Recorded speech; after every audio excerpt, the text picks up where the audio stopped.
All right, hello everyone. Welcome to another NFL team preview video for the 2020 season. Today we wrap up the entire series as we begin with the NFC West, the final division in the series, and we're going to begin this with the San Francisco 49ers, your defending NFC champions, so let's begin. The 49ers last year, I think, were a lot of people's favorite to be a dark horse candidate to sort of storm into the playoffs and make a statement, and I think they did that one better.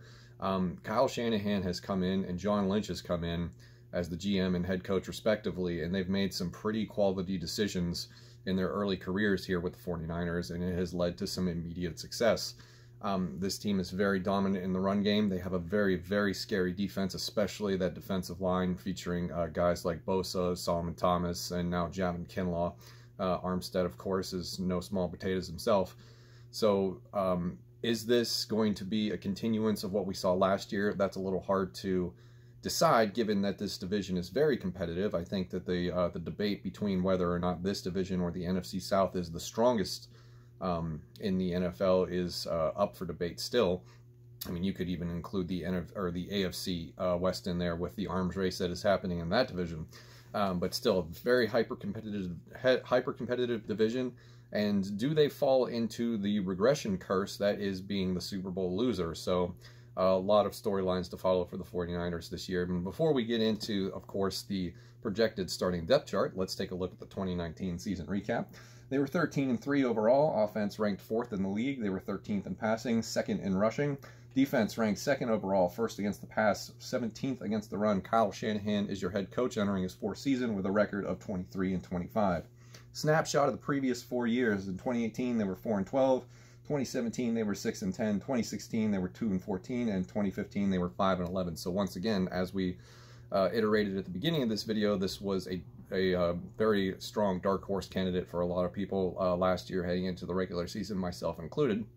And they definitely took that one step further. Now, unfortunately, in recent weeks, there has been some injury concerns, and most of those being on offense, and primarily hitting this wide receiver group pretty hard. So as we get into the projected starting depth chart, we'll begin on offense, and we'll begin with the wide receivers, who are now a little bit thinner than they were a couple of weeks ago. Deebo Samuel and Jalen Hurd have fallen to injuries. Brandon Ayuk has had a little bit of a problem himself, but I think he should be okay and ready for the season.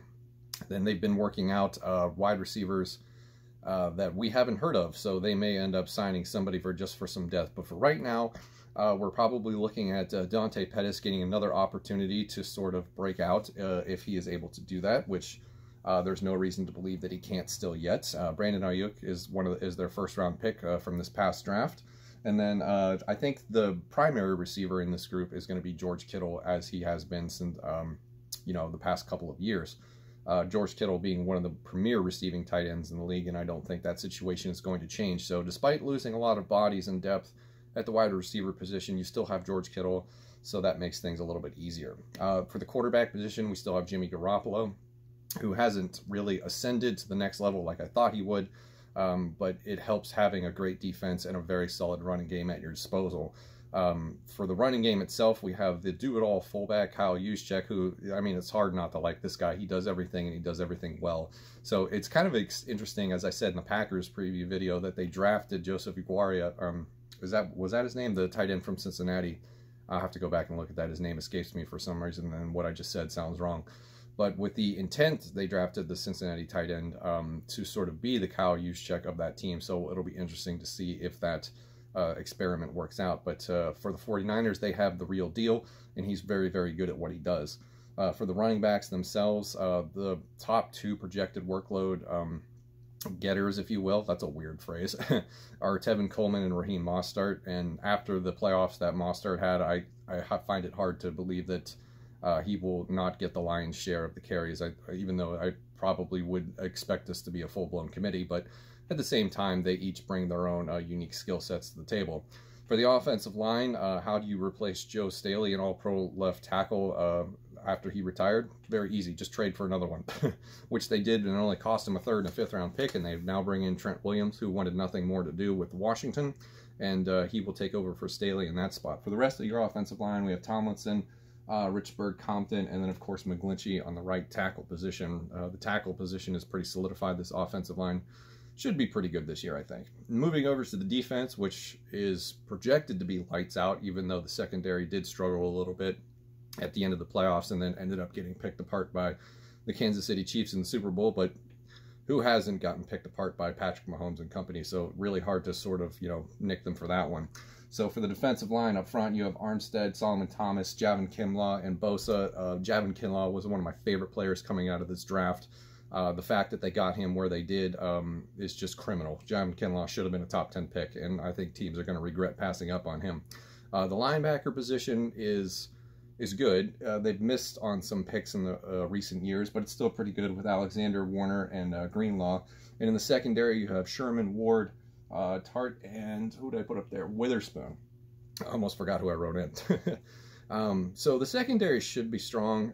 It's gonna depend on whether or not they can still achieve at the level that they did last year, which I think they're capable of, but it remains to be seen. So that is your projected starting depth chart for the San Francisco 49ers for the 2020 season. Let's get into the schedule. Open up a home game against the Cardinals, Jets, and Giants on the road. Nice 3-game home stretch here with the Eagles, Dolphins, and Rams. That's pretty generous, Mr. Schedule Maker. Of course, that comes with a little bit of a problem. At the end of that, you get the Patriots and Seahawks back-to-back road games to wrap up the first half of that schedule. So Patriots and Seahawks are always trouble on the road. Having them back-to-back, I think, is going to be a little bit of a headache. All right, second half of the schedule, we open up with the Packers at home, Saints and Rams on the road. The bye week is, of course, week 11. Bills and Washington football team, back-to-back home games. Then we got Cowboys and Cardinals on the road, and then we end the season at home against the Seahawks. So that's nice to end the season at home against Seattle. I think schedule makers are believing that this could be the game that decides this division, the NFC West, if you will. So nothing really too glaring in terms of difficulty. That nice 3-game home stretch there in the middle of the first half is quaint. It just depends. Are they going to be able to steal 1 or 2 against the Patriots and the Seahawks on the road to end the first half? So it's a winnable schedule. I think they can do it. I think this team can absolutely repeat as division champions, no questions asked. 3 big storylines that I'm looking for are, of course, number 1, wide receiver depth. How soon are they going to get back some of these injured players? I think Jalen Hurd is out for the year, but Deebo Samuel possibly could return sooner than later, I think. Big storyline number 2 is going to be the back 7 of the defense. Are they going to be able to achieve what they achieved last year? And given the fact that the front 7, including the defensive line, is just that damn good on paper, I think they should be fine. This should be another great defense for the 49ers. And then the last storyline is regression. We've already mentioned that they're the Super Bowl losers, and typically, more often than not every time, but typically more often than not, with a team that loses the Super Bowl, you see them sort of kind of unwind and fall into a little bit of a curse. The most extreme example being the Carolina Panthers a number of years ago, who are now in a completely different situation than they were then.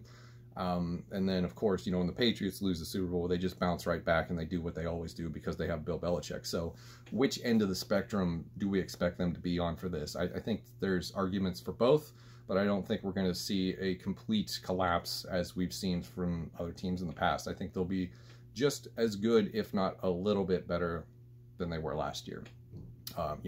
Without taking any sort of weird circumstances or situations into consideration. So that is your preview for the 2020 San Francisco 49ers. Thank you very much for watching. I hope you enjoyed it, and I'll see you in the next one.